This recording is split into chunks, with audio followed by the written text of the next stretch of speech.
Good morning. A very warm welcome to EIT Health Catapult Semi-Finals 2021. My name is Alison Mrna and it is my pleasure to be hosting our prestigious event. Over the next 3 days, we will be meeting the best of the healthcare startups in Europe. Catapult is an outstanding programme boosting the development of the startups through training and competition. And for the last few months, 40 disruptive startups in biotech, medtech and digital have been working extremely hard and have received high quality training in business, investment strategies, negotiations and pitch training. We are all very eager to meet them and wish to express our congratulations to all the teams for their success in reaching these semi-finals. It is an amazing accomplishment. And to everyone joining us today, health care professionals, academics, investors, everybody joining us on this call, thank you for being with us and you are very welcome. These semi-finals give us a unique opportunity to gain access to an elite group of European healthcare startups who are keen to meet and collaborate with potential partners and to take their next steps forward. Our inspiring journey together continues over 3 days. We invite you to join us and to have a fantastic time. Today is Biotech. We have an exciting mix of 14 startups from the top biotechs in Europe. Timing will be very strict. Each startup will have 5 minutes to present and the jury panel, will have 5 minutes to ask questions. Our day will also be enriched with short, inspiring keynotes, providing us with insights into areas of healthcare innovation. And of course, there are multiple opportunities to network and to meet with delegates and with the startups taking part. So please join our matchmaking platform to schedule meetings with between yourselves and the startups and investors. And that can take place between 3:10 p.m. and 4:30 p.m. Central European Time on any of the following 3 days. At 5 p.m, we will be announcing the winners during our awards ceremony to discover who the lucky 7 are who will make it through to the finals in 2022. Of course, there are plenty of breaks as well to have coffee, stretch our legs, get fresh air, and take on board some of the amazing stories that we will discover and hear today. Let's now look at our partners. The wonderful partners behind the project, and of course, let's look at the great, outstanding, exceptional teams at EIT Health, Cap Digital, Catapult, the co-leading partner, Medical Valley, and the supporting non-profit network of BioRM. And of course, huge thanks to this year's sponsors who make today and of course the prizes possible. Those sponsors are, first of all, Amazon Web Services, Luciadas, Merck and McDermott, Will and Emery, NASDAQ. And of course, more will be revealed later on in the programme about the prizes. And now, it is a pleasure to welcome our international jury panel. Our jurors have a background in renowned institutes and wide mixed expertise across venture capital, equity investment and the technical sector. And they have the challenging and quite daunting task of deciding who will become the 2021 Catapult Biotech finalists. Now, to do so, they will consider the level of innovation, impact, investment potential, and the startup's development strategy. Let's get to know them a little bit better. First, let's welcome Alan O'Connell, who is partner at Saroba Life Science. Also, Cillian King, Investment Manager at LSP. Emma Gasol, Director of Innovation at Grifols. Iris Orn, Investor Advisor for Life Science at Business Region Gothenburg. Julien Elric, Associate at Geuto Capital. Dr. Lina Osterlin Mrna, Tech Transfer Manager at the Life Science Factory, GmbH, and Renato Del Grosso, co-founder, of Cube Labs. Thank you very much to all the jury members for being here for this enlightening day, and we hope you enjoy it. To connect with the inspiring semi-finalists and to be able to meet each other, please go ahead and book meetings on our platform. One or two practical words also, of course, before we go further. We're broadcasting live stream, which means, of course, refreshing the page will lose the current live feed.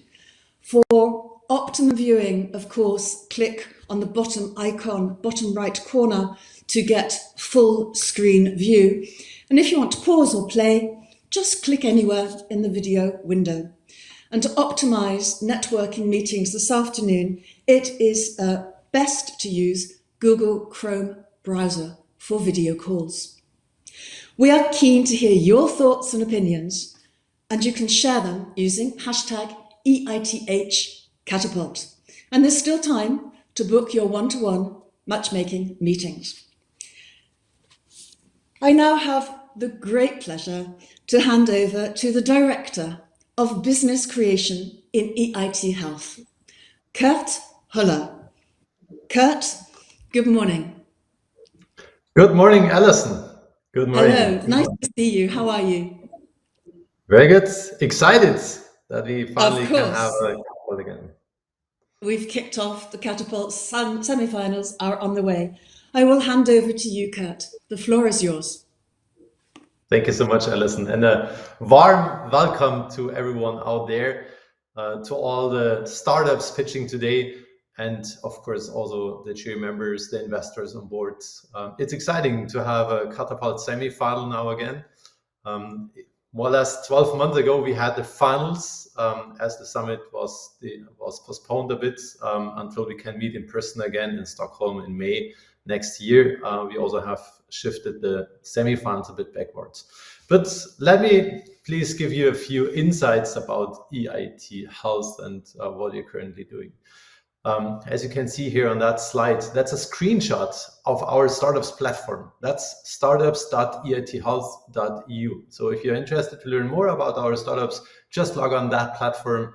It shows you a lot of interesting insights. And as you can see, we cover basically all over Europe. We have supported startups in every European country. And quite an impressive number. We didn't only support more than 1,000 startups in the past 5 or 6 years. 1,156 was when I did the screenshots beginning of this week. You can also see that in the last 3 years, we really started to get traction. So the startups that we have supported have raised hundreds of millions. So since the last 3 years, it was at least 300 million euro a year in total. But this year, 2021, certainly was an exceptional year. Here you can see the red bar. That is not the startup that we will interact with in a few minutes because their amount is not disclosed. Here you can see the investment attracted by Orkin, another gold track company. Let me move to the next slide to show you also a bit the overall valuation of EIT Health supported companies over the last couple of years. So there you can certainly see that their valuation has grown a lot. Of course, the number of startups supported by EIT Health also has grown, but the overall valuation is now close to 10 billion euros. So we are at 8 billion euro currently. I also want to just show you that number where you can see that we have quite some recognized companies also coming out of this EIT Health Catapult, like Sparing Vision or Double Loop, who have presented in the EIT Health Catapult and have been winning these competitions. Talking about Catapult, as you might know, we have regional pre-selections. So for us, it is really important that companies apply. They apply in writing. Then we have a jury selecting the top companies from the written proposals, invite them to pitches, and then from those pitches, we select the top 2 per category: biotech, medtech, and digital health, and send them to the semifinals. So it's already a very much pre-filtered number of startups that have won already 2 rounds that will present here today in the biotech category. And then after the biotech category, we have, first of all, the startups get, we call it super mentoring. So it's really a close mentoring to fine tune their investor pitches, but also fine tune the business models so that everything makes sense, is to the point. And then we are looking forward to present the 7 finalists at our summit. 3 of them will be awarded at the summit in each category. So in the end, it's 9 companies that we will award in total in the summit. As I told you, that we have postponed to May 2022 in Stockholm, and hopefully that will then happen in person and live. Just a few numbers to the Catapult. Startups that we have supported so far have raised more than 400 million euro, and that's just the numbers that have been disclosed. Of course, we know there are investments and M&A deals with undisclosed numbers that we obviously cannot count here. The pitch competition is existing since 6 years now, so it's quite some traction that we get. 231 companies went through that competition and have been supported starting from the semifinals. So of course we have had certainly more than 1,000 startups that have applied for the first stages. 231 have gone through the semifinals and have gotten intensive training so far. We also attracted investors, domain experts, industry and corporate representatives, 3,500 at least, that attended our semifinals and finals specifically for the Catapult. Of course, as it is embedded in our summit, we have, for example, in Paris, we had even more than 1,000 participants in that one event. And yeah, we have participants. I think that's also important. We have participants from more than 47 countries. So startups from more than 47 countries. So we cover really a very wide and large region. And last but not least, also proud to say that we had 500 investors involved so far in the Catapult. So quite interesting and significant numbers. Now, let me move on to the panel discussion. And before we start the panel discussion, just a highlight from the last year's competition. So the second winner of 2020 of the year 2020, the company Phagomed, got now acquired by Biontech, and we will look into that. It was a great success, and we are more than proud and honored to have one of the 2 co-founders of Phagomed now with us. So Alexander Bekredi, he was, as I said, one of the co-founders and is now managing director of Biontech R&D Austria. It's a great pleasure to have you on board. Welcome, Alexander. How do you feel? How is it for you to now, 12 months after you got awarded as the second winner, in presence of the commissioner last year, in a very nice digital atmosphere? Unfortunately, it still was digital, but how is it now for you to come back after such a successful year? Well, first of all, Kurt, for the invitation to be back here. It feels great. It's been a very exciting, also stressful 12 months. And it's been, I think, exactly on this date or removed by 1 or 2 in early December that I got to pitch Phagomed at the final of the EIT Health competition. That was a very successful day, and it then led us on a path to continue our fundraising, which obviously ultimately turned out into a partnering with Biontech. Thank you. What exactly happened now in the last 12 months? Maybe starting with Alexander, and Holger can contribute then to that. I didn't introduce Holger so far. Sorry for that. Holger is the Vice President, Business Alliances of Biontech, and happy to have you on board. But before I hand over to you, Holger, Alexander, how exactly did it develop after these finals last year? And maybe you also would like to point out what you did in our Gold Track program, because that's where I also got a lot of insights in what you actually do. So I think as startups go, I mean, one of the big objectives for 2021 was to raise a Series A.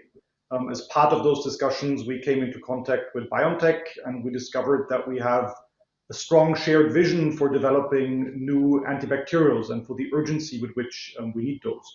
And so while we initially started discussing a potential participation into our Series A, that then just developed further and developed into what ultimately then became an all-out acquisition. How did you feel about that? So I know you're a very professional business expert from your background. You have an MBA. You kind of planned all of that very well in advance. You also took the opportunity to take that idea into a business model, into a real business model. But how does it feel if things get real, if things certainly suddenly work out? It's a bit difficult to describe. So obviously, getting acquired at this stage was never something that we sought out. I don't think it's necessarily what you can plan for. But we did realize in our discussion with the colleagues at Biontech that we share the same passion for bringing new technologies forward. And we share a passion for also looking towards the antibiotic resistance space and figuring out how to make an impact there. And so while as a founder, it's always difficult to consider selling your company, we ultimately felt really comfortable with joining Biontech. And I think that's the great thing about what happened is not that much actually happened. We're still in Vienna, we still have our team, we still have our science and our programs running, but we now get to continue them as part of a much larger organization that shares our vision for what we want to do and how we want to impact patients. So ultimately, it's as you enter these discussions, as you move forward, for us, it was a question of, do we share the same purpose? Do we feel comfortable with handing over what we've built and sort of now continuing to build it, but under the mandate of a larger organization? And ultimately, we felt very comfortable with that. Thank you, Alexander. Actually, I think most people here in the audience certainly would share that Biontech is one of the most exciting companies to collaborate with and to even get integrated into. Holger, you also have had kind of a roller coaster at your company, I assume. So the last couple of months and the last 18 months must have been pretty dramatic. So what happened in general? How did you experience last year?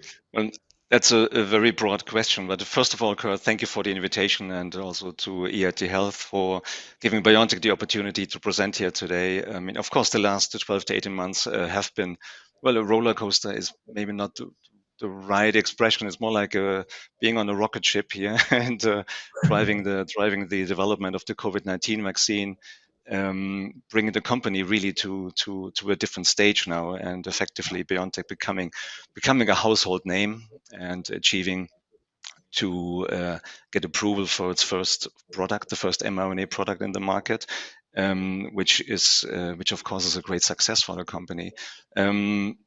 But of course, the task now is to maintain that success and to use the great opportunities that we have to further build the company and use the proceeds that we're currently receiving from the vaccine in investing in new technologies. And I think Phargomed is a perfect example here that we are further diversifying our portfolio. We are expanding our infectious disease portfolio.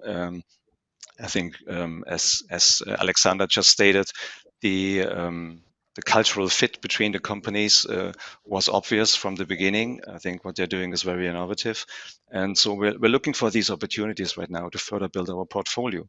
But not to forget also that Biontech is a company that started out very early in 2012 with its first clinical trials to I would say revolutionize cancer therapy by individualizing cancer therapy. We have a number of programs ongoing in oncology that we managed to maintain while developing the COVID-19 vaccine. So there's a lot of effort ongoing right now to exploit the opportunities that were presented to us via the vaccine. Thank you so much.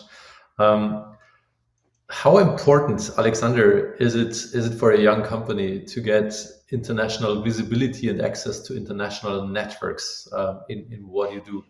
And how did you benefit from the EIT Health network in that? I think it's tremendously important, in particular because as you're building a biotech, it's probably one of the most difficult things you can do. It's hugely capital intensive. It takes an enormous amount of time, and a single experiment can be sort of, can spell glory or doom for you as a company. So you need to get things right along the way. And along that path, getting feedback, getting mentorship, or also just the ability to see your peers and how they present themselves and what you can learn from them, that's extremely important. And we've been really fortunate to be both part of the Catapult journey, which is really a journey and which went through so many stages to bring us at the end to the final stage. And I think we matured a lot along the way. But we've also been part of the EIT Health Gold Track program, which is a mentorship program for selected companies. And also there we benefited a lot.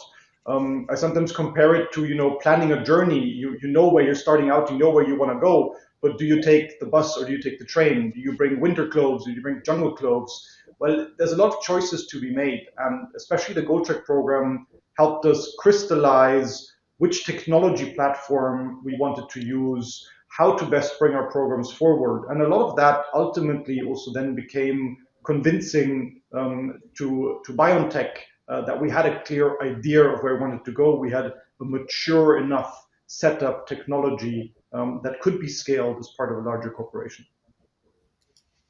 Thank you. Yeah, and just to add on that, it always depends on the team. Of course, there's teams that are not so well coachable and that do not accept this advice. And I know that also in the Gold Check program, not everything was easy and comfortable and convenient. So of course, there's always sometimes hard moments where you realize, okay, that what I thought might not be 100% correct. But it is important to have teams and have entrepreneurs who really accept that interaction with global experts, and you certainly did super well in that. So congratulations also to this. Holger, is the European ecosystem, the innovation ecosystem, well equipped to keep up with the US? Is there something where we are lagging fully behind, and is there something where we are maybe even a bit better positioned than competitors in the US? I mean, you have now collected lots of experience in the last couple of months about that. What's your opinion? Well, yeah, I think it's my opinion, right? I'm not sure I can give a final answer here. Of course, any comparison with the US. Well, let me say the following. I mean, I think, well, without tooting in our own horn here, of course, but what Biontech has achieved, and the way we have developed the company, I think, of course, can be seen as a great success for European biotechnology, for innovation turning into products. And also with the support, I think, that the company has received from investors from the early days with a very long-term vision, I think is very successful. In general, I do think that the European innovation ecosystem is very strong. I think there is excellent science in Europe. There are great universities. So I think the foundation is absolutely there, and also the foundation from a scientific or innovation point of view to compete with the US is there. I do think when I compare both systems to my experience, I just want to, of course, I have a subjective view of that, is that probably the European ecosystem and the universities, for example, I think they could do better in marketing their science. I see more activity in the US universities and the tech transfer offices actively approaching companies like Biontech, for example. I receive various emails from let's say, top tier universities in the US, where I receive very little emails from European universities with their innovations. And probably, I think what I've seen recently also, just the amount, I think the scale of seed finance that went into the US startup companies compared to European companies is probably different. But I do think that the ecosystem in Europe is excellent. I think there's more money going into biotech these days than probably ever before. And yeah, so I think the outlook is very positive. I just think in general, probably European investors are still a bit more risk averse than the US investors, which may be challenging for some companies when they do this jump from let's say the preclinical stage and really translating the science then into clinical products when it becomes really financially, let's say, heavy investments need to be made, so to speak. I find it probably more easier in the US than to get money than in Europe. But overall, I think the foundation, which is science and innovation, I think that's an excellent landscape here in Europe that can be built upon. Perfect. That's a great outlook and great for all the startups. Just in 20 seconds each, what's your advice to the companies that will pitch today? Alexander. I think my biggest advice would be, enjoy the stage today. I know how much preparation went into getting the pitch, how many versions you go through, probably hundreds in our case. This is now the moment to enjoy it and get feedback that will hopefully help you mature along your path. So good luck to everyone. Thank you. Alexander. Holger.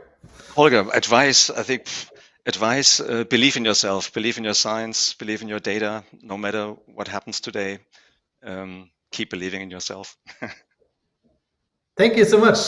Alexander, wish you all the best for your journey. Many thanks for joining today. It was super valuable also for us to have you on board.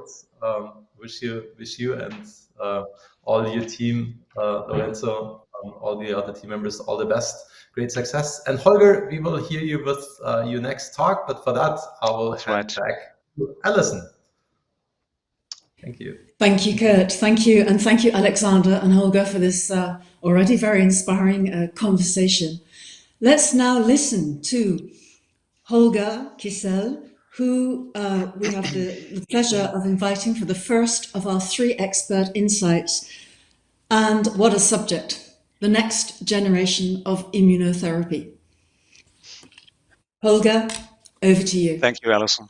Thank you, Alison. So, and again, I just said this already, but thank you for the invitation and giving Biontech the opportunity to present here at this event. And my congratulations to all the companies who made it to the semifinals, which is already, I think, a great achievement. So today I'm gonna talk to you about Biontech and further introduce Biontech to you. But as I said already, I mean, Biontech has become a household name, and I think we're in the fortunate position that I don't have to, I think, speak about too much detail about Biontech, what we have been doing, and what we have achieved.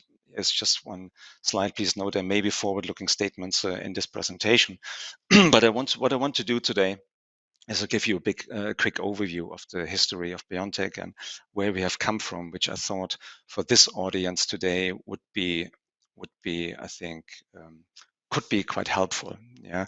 So I think what Biontech has achieved, and Kurt was just speaking to that, is that Biontech has now become a fully integrated biopharmaceutical company. We have capabilities ranging from the discovery stage and research stage up to commercial capabilities that we have built while building and developing the COVID-19 vaccine. Yeah, we have further expanded our immunotherapies in the oncology space.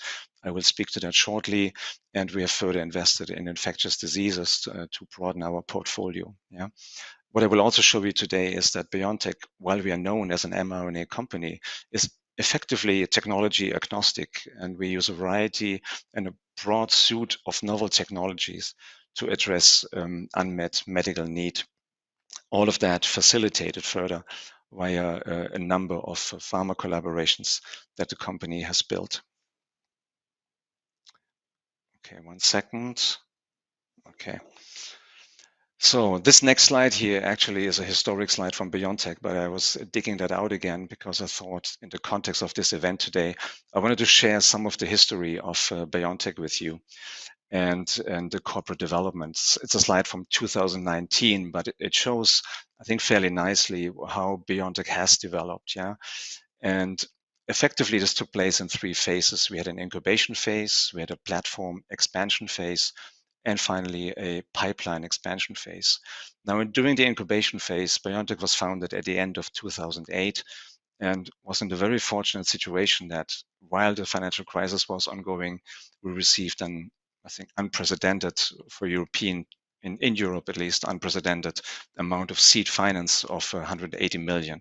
This money really allowed us to focus on technology development, to build out the infrastructure for developing mRNA therapeutics, and by 2012 allowed us also to start our first trials testing RNA in therapeutic approaches, namely in the RNA cancer vaccine space. So there was a long period, or not a long period, but an initial period where we really focused on science. There were almost no commercial activities. In 2013, we then entered in the platform expansion and early clinical phase, further expanding on the clinical trials. But the 2 aspects that are important here that I want to highlight and point out is we started building collaborations. We started our business development efforts effectively in 2013. We were successful by closing our first deal with Eli Lilly, followed by further deals with our colleagues from Genmab, Siemens Manufacturing, Sanofi, and then added on further collaborations with Genentech, Bayer in 2016. And finally, also not finally, but in addition, a very important deal that is now also has been driving the success of our COVID-19 vaccine development, a deal with Pfizer in infectious disease in 2018. Yeah. During this phase also, we diversified our portfolio and we entered in collaborations not only in oncology, but also built infectious disease expertise. Yeah, we had a collaboration with the University of Pennsylvania, focused on infectious disease, in addition to the Pfizer collaboration, which I just mentioned. So the 2 important aspects here, I think, is the building of collaborations, which further actually validates your technology. And one very important aspect here is the publication of our science. You see here a number of Nature publications, of course. These were not the only ones, but we started publishing our science in top-tier journals, which again further validated the technology. All of that together, we entered in the next phase of the company, which I mentioned this before in the question and answer session here, investment for our clinical pipeline to further bring our products into the clinic. And that led to the pipeline expansion phase, started with a Series A by the end of 2018, followed by bridge financing, a Series B in 2019, and then followed by the IPO in October of 2019. So all in all, that was a very, I think, intense journey that the company went through. And I think one of maybe the key lessons, or some of the key lessons that I want to share with you and with the audience here, is that really, I think, focus on the science, focus on the technology. And but at Biontech, it was always the case that science was driving business development and not the other way around. I also would advise, and I said this before, believe in your data, believe in your science. And I can tell you, when mRNA technologies were much less sexy in 2013 and 2014, we didn't deviate from the course, even if people from big pharma told us, yeah, it's not going to work effectively. Yeah, and I can also encourage everybody to take risk. Yeah, if you believe in your data, believe in your science, take risks. Yeah, can I have the next slide, please? So that journey that I just described to you is, of course, using the word catapult here, we were literally catapulted then by Project Lightspeed, where we went on this journey to develop a COVID-19 vaccine in a record time. It was a 2-month journey starting in January of 2020 with, I think, the first trial, the phase 3 trial readout by November 18, showing that we met the vaccine efficacy or the primary endpoints, the efficacy endpoints, with an efficacy rate of 95%. Of course, that was a great success for the company and really brought us to the next level. Yeah. The next slide, please. Yeah. We have now delivered more than 2 billion doses of the vaccine into 153 countries. Of course, this experience, just from a clinical development perspective, from our regulatory team, for our supply chain, we have hugely expanded the company. It was a great experience, and really the company, as I just mentioned, really was catapulted onto this next level now. And can I have the next slide, please? And with the further investments that we have been making, namely also in manufacturing, acquiring further mRNA facilities here in our facility in Marburg, with now a capacity to manufacture up to 1 billion doses of the vaccine annually. I think this continuous investment in our infrastructure really, I think, where we went full circle, so to speak, to become a fully integrated company. I think we are continuing to build the company, and I think one aspect I wanted to mention here also is that we are now expanding manufacturing into Africa. We're working with African countries here to develop solutions. We already closed one deal for the COVID vaccine in South Africa. So we're all very excited also to be in the position now to really make an impact on global health. And the next slide. Much of that is driven also by the expansion of our infectious disease portfolio. The COVID-19 vaccine is our first marketed product. You know that we have the collaboration with Pfizer and influenza since 2018, which of course was a catalyst for the success of the COVID-19 vaccine within the Pfizer collaboration, as all of the, let's say, a lot of the technologies and the know-how for mRNA was already established at Pfizer. So I think I just wanted to mention that this partnership was, or this deal also in 2018 was exceptionally successful. I just mentioned Africa. I think this is important and relevant because we just announced recently that we are launching a new mRNA vaccine program in malaria. We have other diseases that are affecting the developing world, which we're working on together with the Gates Foundation, and tuberculosis and HIV, namely. But there were other still undisclosed diseases now that we're working on to expand the know-how that we gained in the COVID-19 vaccine development for other infectious diseases. And as Alexander just highlighted, we also found really a great cultural fit with Phargomed, which adds a new technology to our portfolio of infectious disease technologies with the lysine builder and addressing antibacterial infections and antibiotic resistance. So the next slide. As I've mentioned, I mean, the opportunity with COVID-19 we used to expand the infectious disease space.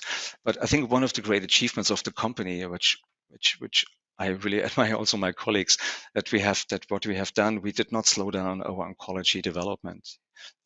During the 2020, when developing the COVID vaccine, we have now total in oncology 15 programs in 19 clinical trials ongoing, with the most advanced programs currently being in phase 2. So there was an ongoing and now also increasing investment into the oncology space, and Biontech still is set to change the treatment paradigm for cancer patients. And go into the next slide, please. And this is just shown here, the portfolio that we are building for helping cancer patients. Again, I mentioned this before, Biontech is known as an mRNA company, but effectively we are technology agnostic, and knowing that cancer is a very complex disease, we have assembled a number of technologies to address this disease. One of these, or some of these technologies, are targeting the cancer directly, for instance, via vaccine approaches, cancer vaccine approaches. We have assembled since the early days, actually, since 2012, we're working on cell and gene therapies. We now have clinical trials ongoing In the CAR-T space, we're also working on personalized therapies using T-cell receptor therapies. We have acquired an antibody in 2019 which directly targets the cancer. It targets a glycosylated protein expressed on a variety of cancers, most prominently also pancreatic cancer. So we have these technologies targeting the tumor directly. And in parallel, we have technologies that allow us to further modulate the immune system and thereby increase the efficacy of potential cancer therapies. These are small molecule approaches, or one small molecule approach, which is a TLR7 agonist. We are using mRNA technology to express cytokines, for instance, interleukin-2 or interleukin-7. And we are developing, in partnership with our colleagues at Genmab, we are developing a next generation of checkpoint inhibitors by specific antibodies, like for example, PD-L1 4-1BB. I think the interesting aspect, or one of the interesting aspects of this portfolio is that these approaches can also be used in combination. So we're planning studies with our cancer vaccines, for instance, in combination with our ribocytokine approaches, or we're combining in a clinical trial right now our CAR-T approach together with our cancer vaccine approach to further, let's say, increase the efficacy of the CAR-T against solid tumors. The next slide, please. So all in all, what I wanted to show you today, I mean, the most important slide was my history slide, to share this early stage of Biontech with you. But what we have achieved now through the corporate development of the company, we have become a global immunotherapy powerhouse. We have assembled various technologies in the company. We are fully integrated from discovery up to commercial capabilities. We heavily invest into our programs right now, and all investment or let's say proceeds that we are receiving right now from the sales of the COVID-19 vaccine are invested in our next generation immunotherapies. And if you go to the last slide, please. I told you that Biontech is technology agnostic, and you have seen that we have various approaches, but of course we are heavily investing further in mRNA technology. Today we have launched the first mRNA product with the COVID-19 vaccine. But what I've shown you is that we really think that mRNA has the capability to replace some of the traditional modalities like small molecules or antibodies in various therapeutic settings. This may be in infectious disease, this may be in oncology, as shown by our mRNA cancer vaccine programs, and in other diseases. And the future, I think this is also something that Biontech is and will be addressing, are other therapeutic indications outside of oncology and infectious disease, like, for example, autoimmune disease, allergy, inflammation, and regenerative medicine. Before ending, I just want to share with you, so Biontech actually stands for Biopharmaceutical New Technologies. And from this foundation, although it was founded by oncologists, it was intentionally omitted to use the term oncology in our name, because I think the scope of addressing diseases with mRNA was already foreseen back then. And with that, I just want to thank everybody, and I wish all the semifinalists good luck in their pitches, and thank you for your attention. Thank you so much, Holger, and we all recognise the extraordinary impact of Biontech on global health. We do have some questions from the public. I don't know if Holger would be ready to answer a question. If you're still there, Holger? Perhaps not. Well, we can perhaps catch up with him later on. Okay, so our second expert insight asks the question, what's next for European biotechnology in a post-COVID-19 world? Well, to tell us more about that, we have the Director of Bioprocessing Strategy Operationalization from Merck Life Science. So I hand over to Anissa Bumlik. Welcome, everyone. My name is Anissa Bumlik-Courtade, and I'm heading the Bioprocessing Strategy Operationalization within the Process Solution of the Merck Life Science Division. and I'd like to welcome you for this keynote. I'll be talking today about what's next for European biotech in a post-COVID-19 world. But before diving into the European biotech, I wanted to give a quick introduction about the Merck Life Science division. So this division is dedicated to the scientific community. It develops different tools, services, platforms, and solutions that can help deliver breakthrough much more quickly. And it starts at the bench scale up to the manufacturing scale. And the objective is to accelerate access to health by ensuring those products are also going through the tests that make them trusted when we take them. Now let's talk a little bit about the global biotech.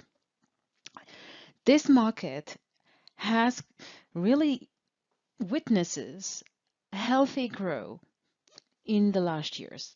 And despite of the COVID-19 pandemic, has continued to show high resilience. If we look at the left side of the slide, we can see the global biotech market value. So this is a projection by 2028. We can see that there's an expectations for this market to reach 2.4 billion euros. But if we just want to compare 2020 and 2021, where we could think maybe this is going to be hampered by the COVID-19 pandemic, well, no, actually, we witnesses quite high growth of this market.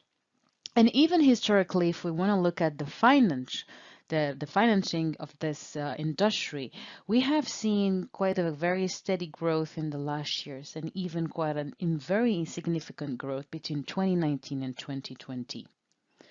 So what are the drivers that explain this healthy rate and resilience? Where first of all, whatever if it's COVID or non-COVID, there's by default favorable government policies across the world. Emerging technologies and in particular emerging therapies using novel modalities have also contributed to this growth and will continue to do. The other things that we will also witness, and that was also something quite interesting to look between 2019 and 20, is the investments. So venture capital investments have increased by 45%, IPOs by 145%, only in 1 year. And COVID-19 pandemic solutions have definitely contributed as well to the growth of this market. Now, if we want to look at the landscape, so the current situation, well, it's interesting to look at the pipeline. And today, well-funded small companies drive more than 80% of the pipeline. So which means that most of the important decisions have to be taken in the early stage of development. Then from a geographical perspective, while Europe, United States continue to play an important role, the highest growth has been observed in Asia and in particular China. And then another fact is the global manufacturing capacity increase. So despite of if we want to just to look at the capacity in general, it has increased, and obviously with a positive impact for COVID-19 solutions. But one thing that is interesting is to look at the bioreactor capacity in the last almost 10 years. And we can see that definitely Asia has made a significant leap, now owning more than almost 30% of the global capacity. So now let's look at the European biotech. Let's look a little bit at some quite interesting numbers. So overall, the European biotech has faced a very challenging period because of COVID-19 pandemic, but still quite fascinating if we look at the financial and dynamics of this market. So the total biopharma venture capital has reached in 2020 almost 4 billion euros. That is 1.2 times increase in investment if we want to compare the 15-17 and 18-20 period. And then if you want to look at the merger and acquisition, well, 170 of merger and acquisition out of 332 global ones were actually with European biopharma, which make them really contributing to 51.2% of the merger and acquisitions. And that represented a total deal value of 69.70 billion. So quite fascinating, right? And there were notable favorable drivers, right? So one thing is perhaps the COVID-19 pandemic has also contributed to that, but we see now non-healthcare investors increasing their interest in this sector. Infectious diseases have definitely become a little bit more interesting for certain investors and companies. And vaccines are really witnessing an interest regain. And then certain companies that were focusing more on novel modalities or technologies, focusing, for example, on oncology or genetic diseases, were able to shift to COVID-19 because they had platforms that could be used for that, such as mRNA or viral vectors. Despite of that, the European biotech has still faced quite a number of challenges in 2020 and still in 2021. And that has hit, in particular, companies that are specialized in novel therapies, advanced therapies, or even emerging biotechnology targets. So what exactly has happened in the last 3 years? Well, with no surprise, we know that this market has faced some clinical trial delays. There was also regulatory responses delays because they had to face a high amount of demand from the COVID-19 solution. And in general, because that's not just for novel therapies, this market or this industry has faced capacity and supply chain pressure with challenges that were around raw material availability, in addition to investors that were a little bit more cautious than usual. And even as an entrepreneur, it was a bit more difficult in those uncertain times to make decisions to move into raising a new company, for example. So let's look a little bit about the status of Europe. If we want to look at the biotech angle, but also even the science, the bioscience. So initially, Europe is the powerhouse of science, right? And we can look at some numbers when it comes to universities. So European universities are within the top universities in the world in the life science domain. There are more publications happening in Europe compared to US and even China. We do benefit from a strong talent pool and overall in STEM, but there are challenges when it comes to entrepreneurship. There is more hesitancy to move from academia and build a startup in Europe. Now, yes, we do have, if you look at the middle, we do have a strong innovation. And in reality, our innovation index has improved by 20%. And that innovation, if you can see, even though it has increased, well, we can see that China is catching up and US is still definitely ahead. The challenge for European biotech remains translating science. And again, it's related to what I just mentioned earlier, that there's more hesitancy to in the entrepreneurship. And the other challenge for the European continent is also that it's a fragmented landscape. Not only from an indication or pipeline perspective, but it's really because we could say that this continent facing different speeds in terms of growth, in terms of funding, in terms of innovation. So there are leading countries like France, UK, and Germany, but other countries do either have a stable growth or are lagging. And then another marker, which I think another indicator or KPI, if we want to say, that's quite interesting to track is the number of molecules.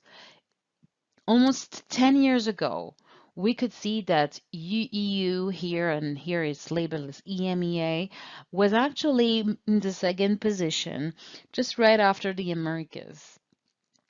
And only 10% of the molecules were owned by companies or academia based in Asia.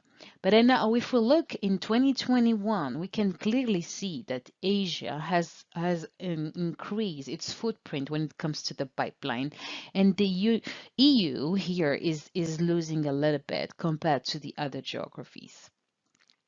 So the final element is looking at the funding.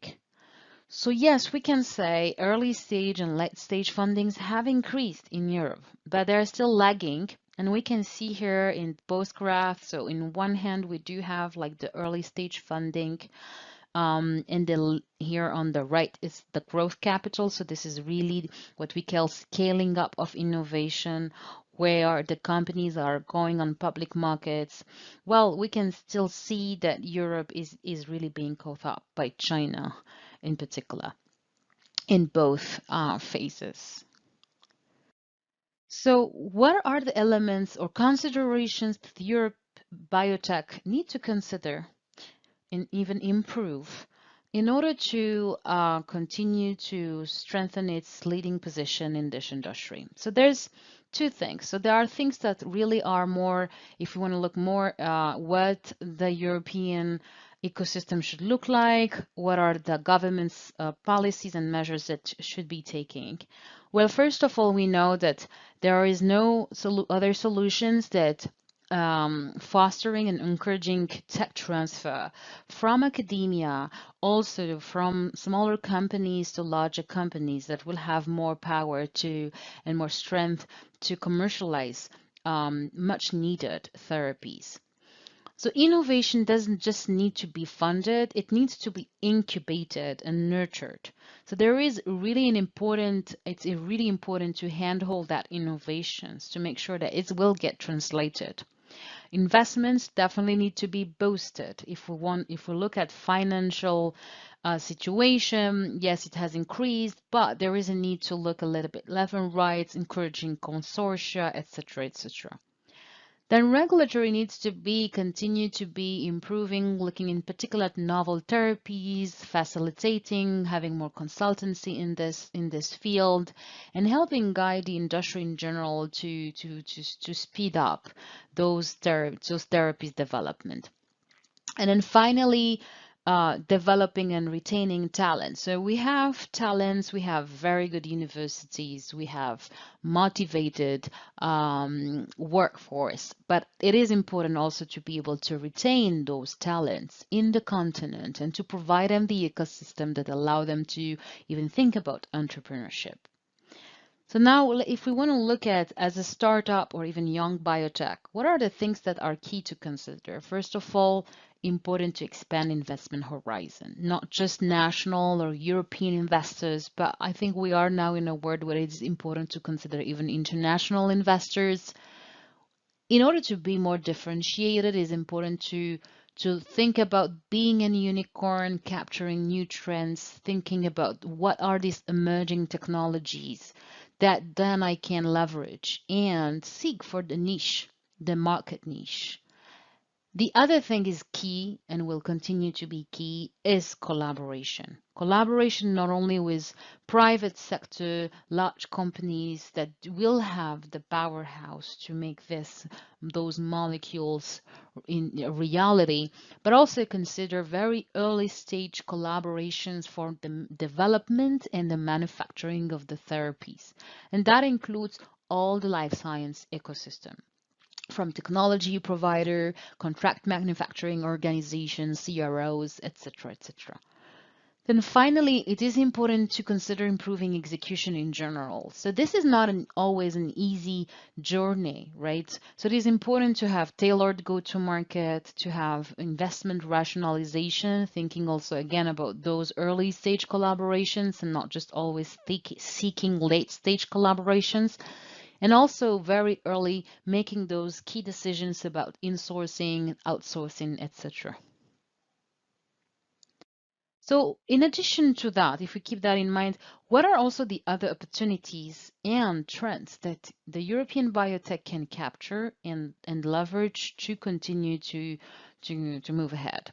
So one thing it is important to see is that definitely COVID-19 is a source of opportunities for this industry, but we also need to expect oversaturation of the market.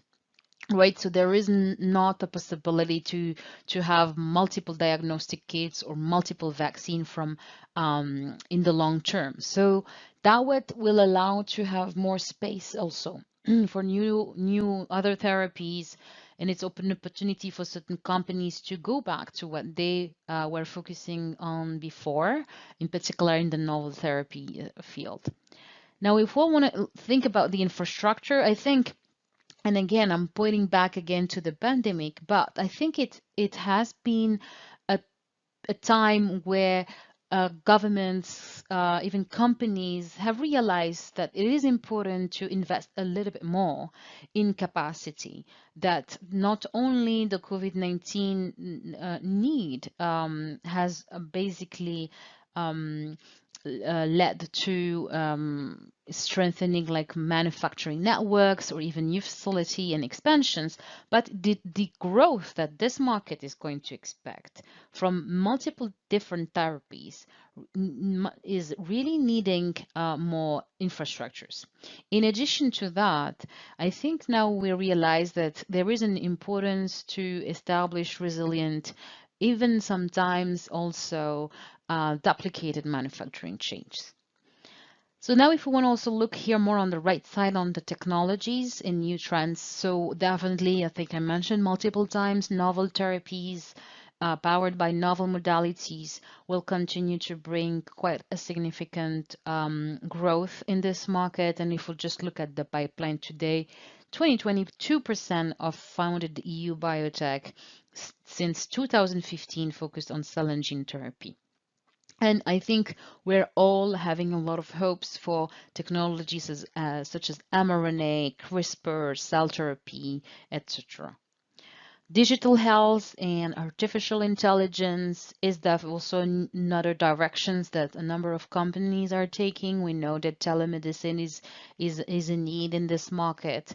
In one hand, on the other hand, is the ability to manage big data and being able to quickly predict as well and adapt in general, not only our research, but also our manufacturing. And that's a good segue to the third point here, so the biopharma 4.0.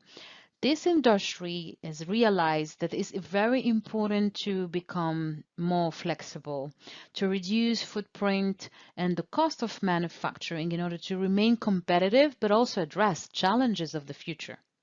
We also know that it is important to think about implementing more and more automation, remote access solutions. So that will make us more efficient in the future, but also is the ability to continue to adapt and to follow also the potential needs, but also high surge demands in the future.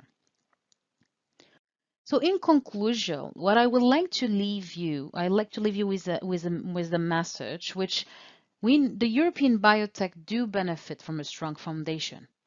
And it will be able to benefit from breakthrough technology, from favorable trends. There's definitely funding opportunities. There's new technologies. So everything is here to make the Europe as a leader in biotech industry. But it's still important to consider key measures and key considerations to strengthen this position, and fostering entrepreneurship, encouraging more investments, and keeping an eye on emerging trends and technology is going to be key in the future for the continent. I'd like to thank you for listening to this keynote today. And please do not hesitate to contact me if there is any follow-up questions. Thank you. Thank you so much, Anissa, for your expert insight. We are now going to take a short break, 26 minutes, because we will be starting again at 10:30 Central European Time. Please take advantage of this break to share your insights on hashtag EITH Catapult. And of course, on our networking platform, schedule some meetings. So at 10:30 Central European Time, our pitching competition will begin. See you then.